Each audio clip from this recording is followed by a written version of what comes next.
Finally ಈ ವಿಡಿಯೋಗೆ ಎಷ್ಟೊಂದು ದಿವಸದಿಂದ ನಾನು ಎಕ್ಸೈಟ್ ಆಗಿದ್ದೆ ಮಾಡೋಣ ಅಂತ. ಬಟ್ ಏನಂದ್ರೆ ಟ್ರೈಲರ್ ಇಲ್ಲ, ಟೀಸರ್ ಇಲ್ಲ, ಹೆಂಗಂತ್ರ ಮೇಲೆ ಮಾಡಲಿ. ಇವ್ರು ನೋಡಿದ್ರೆ ಬೆಳ್ಳುಳ್ಳಿ ಕಬಾಬ್ ಮಾಡೋದು ಬಿಟ್ರೆ ಇನ್ನೇನು ಪುರ್ಸತ್ತೆ ಇಲ್ಲ ಅನ್ಸುತ್ತೆ ನನಗೆ ಅನ್ಸೋ ಪ್ರಕಾರ.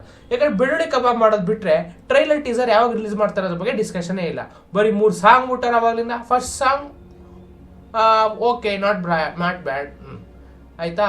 ಎರಡನೇದು ಬಂದ್ಬಿಟ್ಟು ಅದು ಓಕೆ ಇಷ್ಟಾಗೆ ಇತ್ತು. ಮೂರನೇದು ಒಂದು love song which is I don't care. ನನಗೆ ಟ್ರೈಲರ್ಲಿ ಟೀಸರಲ್ಲಿ ಏನೂ ಇಲ್ಲ, ಬೇಜಾರಾಗೋಯ್ತು. ಏನು ಯೋಗರಾಜ್ ಭಟ್ರು ಅಷ್ಟೊಂದು ಬಿಲ್ಡಪ್ ಕೊಡ್ತವ್ರೆ ನೋಡಿದ್ರೆ ಏನೂ ತೋರಿಸ್ತಾ ಇಲ್ಲ ಅವಾಗಲಿಂದ. ನಾನು ಕಾಯ್ಕೊಂಡು ಕೂತಿದ್ದೀನಿ, ಇವತ್ತು ಬರುತ್ತೆ ನಾಳೆ ಬರುತ್ತೆ, ಇದ್ರ ಬಗ್ಗೆ ಕಂಟೆಂಟ್ ಮಾಡೋಣ, ಅದರಲ್ಲಿ ಒಂದು 20,000-30,000 ವ್ಯೂಸ್ ಬರುತ್ತೆ ಅಂತ. ಏನು ಬರ್ತಾ ಇಲ್ಲ. I am so disappointed about this. Okay, and I was like okay, ಈಗ ಹೆಂಗಾನ ಮಾಡ್ಬಿಟ್ಟು ಇದ್ರ ಮೇಲೆ ವಿಡಿಯೋ ಮಾಡಲೇಬೇಕು ಅಂದ್ಬಿಟ್ಟು ಫಸ್ಟ್ರೇಷನ್ ಮೇಲೆ ವಿಡಿಯೋ ಮಾಡ್ತಾ ಇದ್ದೀನಿ. ಯಾಕೆಂದ್ರೆ 3 ದಿವಸ ಆಗಿದ್ದು ವಿಡಿಯೋ ಮಾಡಿಲ್ಲ ಅಂತಲ್ಲ, ಫಸ್ಟ್ರೇಷನ್ ಮೇಲೆ ವಿಡಿಯೋ ಮಾಡ್ತಾ ಇದ್ದೀನಿ. ಓಕೆ, ಏನಂದ್ರೆ ನನಗೆ ಅನ್ಸಿದ ಪ್ರಕಾರ ಒಂದು ಸ್ವಲ್ಪ ಸ್ಟೋರಿನ ಸ್ಪಾಯ್ಲು ಮಾಡ್ತೀನಿ, ತಲೆ ಕೆಡ್ಸ್ಕೊಳಕ್ ಹೋಗ್ಬೇಡಿ. ನನಗೇನು ಅನ್ನಿಸ್ತು ಅನ್ನೋದು ನಾನು ಹೇಳ್ತೀನಿ.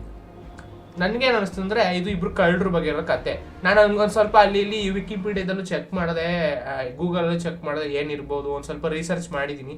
ಪ್ಲಸ್ ಅಲ್ಲಿ ಇಲ್ಲಿ ವಿಡಿಯೋಸು ಅದು ಇದು ಎಲ್ಲ ನೋಡ್ಬಿಟ್ಟು ಒಂದು ಐಡಿಯಾ ಬಂತು that what this story is going to be. It's all about ಇಬ್ರು ಕಳ್ಳರು ಅವ್ರ ಊರನ್ನ ಬಿಟ್ಬಿಟ್ಟು ಬರ್ತಾರೆ ಕಳ್ತನ ಮಾಡೋಕ್ಕೆ ಬೆಂಗಳೂರಿಗೆ, ಅಥವಾ ಯಾವುದೋ ಒಂದು ಊರು ಇರ್ಬೋದು. And they become very good ಕಳ್ಳರು, ತುಂಬ ದೊಡ್ಡ ಕಳ್ಳರಾಯ್ತಾರೆ. ಆಮೇಲೆ ಅವ್ರ ಇಬ್ಬರದಲ್ಲಿ ಏನೋ ಮಿಸ್ಅಂಡರ್ಸ್ಟ್ಯಾಂಡಿಂಗ್ ಆಗ್ಬಿಟ್ಟು ಬೇರೆನೂ ಆಯ್ತಾರೆ ಅನ್ನೋ ಥರ ಸ್ಟೋರಿ ಇದು. Something regarding greediness. ಯಾಕೆಂದ್ರೆ ಇದು ಸ್ಟಾರ್ಟಿಂಗಲ್ಲೇ ಇಬ್ರು ಕಳ್ಳರದ್ದು ಕತೆ, ಕರಾಟಕ ದಮನಕ ಅಂತ ಟೈಟ್ಲ್ ಇಟ್ಕೊಂಡವ್ರೆ. ಅದನ್ನ ನೀವು ಕಟ್ ಶಾರ್ಟ್ ಮಾಡಿದ್ರೆ KD ಅಂತ ಕನ್ಸಿಡರ್ ಆಗುತ್ತೆ. ಅಲ್ಲ ಅರ್ಥ ಮಾಡ್ಕೋಬಹುದು ನೀವು. KD ಅನ್ನೋದು ಟೈಟ್ಲ್ ಆಲ್ರೆಡಿ ರಿಜಿಸ್ಟ್ರೇಷನ್ ಆಗಿರೋದ್ರಿಂದ ಇವರು ಈ ಥರ ಟೈಟ್ಲ್ ಯೂಸ್ ಮಾಡ್ತಾರೆ. ಪ್ಲಸ್ ಇದನ್ನೇನಂದ್ರೆ ನಾನು ವಿಕಿಪೀಡಿಯಾದಲ್ಲಿ ಓದ್ಬೇಕಾದ್ರೆ ಮೆನ್ಷನ್ ಆಗಿತ್ತು ದಟ್ ಇದು ಬಂದ್ಬಿಟ್ಟು ಯಾವುದೋ ಪಂಚತಂತ್ರದಲ್ಲಿ ಒಂದು ಸ್ಟೋರಿ ಬರುತ್ತೆ, ಅದ್ರದ್ದು ಇನ್ಫ್ಲುಯೆನ್ಸ್ಡ್ ಅಂತ ಮೆನ್ಷನ್ ಮಾಡಿದ್ರು. ಸೊ ಅದರಲ್ಲೂ ಕೂಡ ಅದೇ ಸೇಮು, ಇಬ್ರು ಫ್ರೆಂಡ್ಸ್ ಇರ್ತಾರೆ, ಕಳ್ತನ ಮಾಡ್ತಿರ್ತಾರೆ, ಆ್ಯಂಡ್ ಅವ್ರ ಮಧ್ಯದಲ್ಲಿ ಏನೋ ಮಿಸ್ಅಂಡರ್ಸ್ಟ್ಯಾಂಡಿಂಗ್ ನಡೆಯುತ್ತೆ. ಇದು ಬೇಸಿಕ್ ಆ ಥರ ಸ್ಟೋರಿ ಅಂತ ಹೇಳ್ತಾರೆ. ಪ್ಲಸ್ ನೋಡಿದ್ರು ಗೊತ್ತಾಗುತ್ತೆ. ಇದೇನಂದ್ರೆ ಕಮ್ಮಿ ಏನಂದ್ರು ಸೇಮ್ ಸಲಾರ್ ಇದ್ದಂಗೆ, ಸಲಾರೇ ಅನ್ಕೊಳ್ಳಿ, ಸಲಾರ್ ಉಗ್ರಂ ಥರ. ಇಬ್ರು ಫ್ರೆಂಡ್ಸ್ ಇರ್ತಾರೆ, ಅದ್ರಲ್ಲಿ ಅವ್ರಿಬ್ರು ಗ್ಯಾಂಗ್ಸ್ಟರ್ಸ್ ಆಗಿರ್ತಾರೆ, ಇದರಲ್ಲಿ ಇಬ್ರು ಕಳ್ಳರಾಗಿರ್ತಾರೆ. ಆಮೇಲೆ ಇಬ್ರು ಮಧ್ಯದಲ್ಲಿ ಏನೋ ಒಂದು ಮಿಸ್ಅಂಡರ್ಸ್ಟ್ಯಾಂಡಿಂಗ್ ಆಗುತ್ತೆ, ಇಬ್ರು ಬೇರೆ ಹೋಗ್ತಾರೆ. ಆಮೇಲೆ ತಿರ್ಗಾ ಅವ್ರಿಬ್ರು ಫೈಟು ನಡೀಬೋದು, ಇಲ್ದೇನೂ ಇರ್ಬೋದು, ಗೊತ್ತಿಲ್ಲ. ಪ್ಲಸ್ ಇದರಲ್ಲಿ ಏನಂದ್ರೆ ಕಾಮಿಡಿ ಇರುತ್ತೆ, ಡ್ರಾಮಾ ಇರುತ್ತೆ, ಸ್ವಲ್ಪ ಏನಪ್ಪ ಅದು ಲೈಫ್ ಮೀನಿಂಗ್ ಇರುತ್ತೆ. ಆಮೇಲೆ ಸ್ವಲ್ಪ ಏನಂದ್ರೆ ಎಮೋಷನ್ಸ್ನ ಅಟ್ಯಾಚ್ ಮಾಡ್ಬಿಟ್ಟು ಯೋಗರಾಜ್ ಭಟ್ರು ಗೊತ್ತಲ್ವಾ ಯಾವ ಥರ ತೋರಿಸ್ತಾರೆ. ಈಗ ಏನಂದ್ರೆ ಸ್ಟಾರ್ಟಿಂಗ್ 3-4 ವರ್ಷದಿಂದ ಹಳೆದ್ರಿಂದ ಅವ್ರದ್ದೇನು ಅಷ್ಟು ಪಿಕ್ಚರ್ಗಳು ಯಾವುದು ಓವರ್ ದ ಟಾಪ್ ಹೋಗಿಲ್ಲ ನಾನು ನೋಡ್ದಂಗೆ.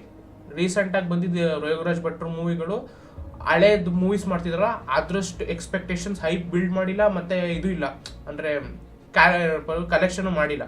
ಸೊ ನನ್ಗನ್ಸೋ ಪ್ರಕಾರ ಇದು ಕಲೆಕ್ಷನ್ ಮಾಡ್ಬೋದು, ಬಟ್ ಅದು ಏನಪ್ಪ ನನಗೆ ಗೊತ್ತಿಲ್ಲ. ಅದು ಏನು ಐಡಿಯಾ ಯೂಸ್ ಮಾಡ್ತಾರೋ, ಪಿಕ್ಚರ್ದು ಏನಾದ್ರು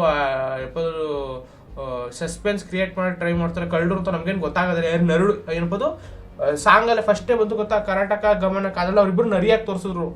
ಬುದ್ಧಿವಂತರು ಗೊತ್ತಾಗೋಗುತ್ತೆ ನರಿ ಅಂದ್ರೆ ಇನ್ನೇನು ಕಳ್ರೆ. ಯಾಕೆ ನರಿ ಬುದ್ಧಿ ಅಂತ ಹೇಳೋದು ಬರೀ ಇವ್ರುಗಳ್ಗೇನೆ, ಮೋಸ ಮಾಡೋರ್ಗೆ ಸುಲ್ಗೆ ಮಾಡೋರ್ಗೆನೆ ನರಿ ಬುದ್ಧಿ ಅಂತ ಹೇಳೋದು. ಯಾವನು ಒಳ್ಳೆಯವನ್ಗೆ ಇವ್ನು ತುಂಬ ಬುದ್ಧಿವಂತ ಹಾಕೋಣಪ್ಪ ಇವನ್ಗೆ ಅಂತ ಹೇಳಲ್ಲ. ಅವ್ನ ಗಿಂತ್ರಿ ಅಂತ ಬೈತಿರ್ತಿರಲ್ಲ ಅಂಥವ್ರಿಗೇನೆ ನರಿ ಅಂತ ತೋರಿಸೋದು. ಸೊ ಟೆಕ್ನಿಕ್ಲಿ ಅವ್ರಿಬ್ರು ಅವರು ಕಳ್ಳರ ಥರನೇ ತೋರಿಸೋದು ನನ್ಗನ್ಸೋ ಪ್ರಕಾರ. So this is all about ಕಳ್ತನದ ಬಗ್ಗೆ ಆ ಥರ ಇರುತ್ತೆ ಸ್ಟೋರಿ. ಅದಕ್ಕೆ ಅವ್ರು ತುಂಬ ಸಸ್ಪೆನ್ಸ್ ಮೇಂಟೈನ್ ಮಾಡಿ, ಮೇ ಬಿ ಹೈಸ್ಟ್ ಕೂಡ ಮಾಡ್ಬೋದು, ಯಾರಿಗೆ ಗೊತ್ತು. ಯೋಗರಾಜ್ ಭಟ್ಟು ಹೊಸ ಅದು ಥಿಂಗ್ಸ್ನ ಇನ್ಕ್ಲೂಡ್ ಮಾಡೋಕ್ಕೆ ಟ್ರೈ ಮಾಡ್ತಿದ್ರೆ ಓಕೆ, ಬಟ್ ಟ್ರೈಲರ್ ಟೀಸರ್ ಆದ್ರೂ ಬಿಡಬೇಕು ತಾನೆ. ಏನೂ ಇಲ್ಲ, 15 ದಿವಸ ಆಯ್ತು ಅಷ್ಟೇ ಪಿಕ್ಚರ್ ರಿಲೀಸ್ಗೆ. ಈಗ ಓಡಾಡ್ತವ್ರೆ, ಬರೀ 3 ಸಾಂಗ್ ಬಿಟ್ಟವ್ರು, ಅದು ಕಷ್ಟಪಟ್ಟು. ಇವತ್ತು ಇನ್ನೊಂದು ಸಾಂಗು, ನಾನು ಸಾಂಗ್ ನೋಡಿದೆ ಏನಾದ್ರು ಇರುತ್ತೆ ಇಂಪಾರ್ಟೆನ್ಸ್, ಏನಿಲ್ಲ, love song. I was like ಏನಾದ್ರು ತೋರಿಸ್ತಾರೆ, ಏನೂ ಇಲ್ಲ. ಸೊ ಐ ಆಮ್ ಥಿಂಕಿಂಗ್ ನೋಡೋಣ, ಇನ್ನೊಂದು ಈ 3-4 ದಿವಸದಲ್ಲಿ ಟ್ರೈಲರ್ ಬಂದಿಲ್ಲ ಅಂದ್ರೂ ಇಲ್ಲ, ಹೇಳೋಕ್ಕಾಗಲ್ಲ. ಇವ್ರು ಏನು ಸ್ಟ್ರಾಟಜಿ ಯೂಸ್ ಮಾಡ್ತಾರೋ, 15 ದಿವಸ ಇಟ್ಕೊಂಡು ಅದೇನು ಟ್ರೈಲರ್ ಬಿಡ್ತಾರೋ. ಸರಿ, ಇನ್ನೊಂದು ಒಂದು ವಿಷಯ ಕೇಳಬೇಕಿತ್ತು ನಿಮ್ಮಿಂದ, ಅದಕ್ಕೆ ಲಾಸ್ಟಲ್ಲಿ ಇಟ್ಕೊಂಡಿದ್ದೀನಿ.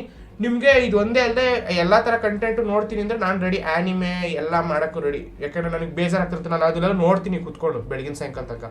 ಸೊ ಆ್ಯನಿಮೆ, ಬಾಲಿವುಡ್, ಹಾಲಿವುಡ್ಡು, ನಾನು ಎಲ್ಲ ಥರ ನೋಡ್ತೀನಿ. ನನಗೆ ಎಲ್ಲ ಥರ ಲ್ಯಾಂಗ್ವೇಜಸ್ಸು ಬರುತ್ತೆ, ಅರ್ಥನೂ ಆಗುತ್ತೆ, ನೋಡ್ತೀನಿ. ಸೊ ಎಲ್ಲ ಥರ ಅಲ್ಲ, 5 ಲ್ಯಾಂಗ್ವೇಜಸ್. ಮಲಯಾಳಂ ಅರ್ಥ ಆಗಲ್ಲ ಸ್ವಲ್ಪ, ಅದನ್ನು ಸಬ್ ಟೈಟಲ್ಸಲ್ಲಿ ನೋಡ್ಕೊತೀನಿ. ಅದೊಂದು ಬಿಟ್ಟರೆ Hindi, English, Kannada, Tamil, Telugu, even anime, Japanese ಕೂಡ ನೋಡ್ತೀನಿ ಕೂತ್ಕೊಂಡು. ನಿಮ್ಗೆ ಅದ್ರ ಬಗ್ಗೆ ಕಂಟೆಂಟ್ ಬೇಕು ಅಂದರೆ ಕಮೆಂಟ್ ಸೆಕ್ಷನಲ್ಲಿ ಮೆನ್ಷನ್ ಮಾಡಿರಿ, ನಾನು ಅದ್ರ ಬಗ್ಗೆ ರಿವ್ಯೂ ಮಾಡ್ತೀನಿ ನಾನು ನೋಡಿದ್ದಲ್ಲ. ಯಾಕೆಂದರೆ ಸುಮ್ಮನೆ ಬೇರೆಯವರೆಲ್ಲ ಮಾಡ್ತಾವ್ರೆ, ನಾನು ಮಾಡೋಣ ಅಂತ. ಬಟ್ ನೀವು ಆಮೇಲೆ ಕನ್ನಡದಲ್ಲೇ ವಿಡಿಯೋ ಮಾಡಲ್ಲ ಕನ್ನಡ ನನ್ನ ಮಗ ಇದ್ರದ್ದೆಲ್ಲಿಂದ ಮಾಡ್ತಾನೆ, ಬೇರೆವೆಲ್ಲ ಮಾಡ್ಕೊಂಡು ಕೂತ್ಕೊತಾನೆ ಅಂತ ಬೈತೀರಾ ಅಂದ್ಬಿಟ್ಟು ಮಾಡ್ತಿಲ್ಲ ಅಷ್ಟೇ. ಓವರ್ ಆಲ್ ನಿಮಗೆ ಬೇಕು ಅಂದ್ರೆ ಕಂಟೆಂಟ್ ನಾನು ಮಾಡ್ತೀನಿ. So thanks for watching. ಜೈ ಹಿಂದ್, ಜೈ ಕರ್ನಾಟಕ. ಮತ್ತೆ ಪ್ಲೀಸ್ ಟ್ರೈಲರ್ ಟೀಸರ್ ಬಿಡಿಸಿ.